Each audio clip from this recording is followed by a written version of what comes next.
Les Grecs se sont d'abord installés sur les côtes de la Grèce et de l'Asie mineure. Ces régions sont très montagneuses. Les plaines sont souvent étroites et situées près du littoral. Ce relief, très morcelé, a contribué à la division du pays en de petits États indépendants, les cités. Elles sont plus ou moins toutes composées de la même manière. Une ville où se trouve la place publique, qu'on appelle l'agora, et la partie haute de la cité, qu'on appelle l'acropole.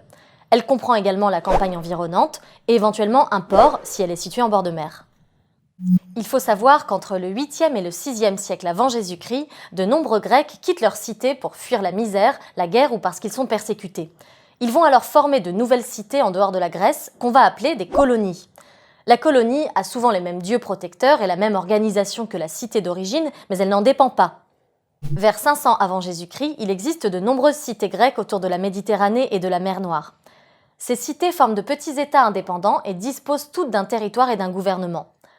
Lorsque la cité est dirigée par un seul homme, il peut s'agir d'une monarchie ou d'une tyrannie. Dans le cas d'une monarchie, celui qui gouverne est un monarque, c'est-à-dire un roi ou un empereur qui a obtenu son pouvoir par hérédité, ce qui veut dire qu'il lui a été transmis par ses parents. Dans le cas d'une tyrannie, le gouvernement appartient à un homme qui s'est emparé du pouvoir par la force et qui gouverne seul.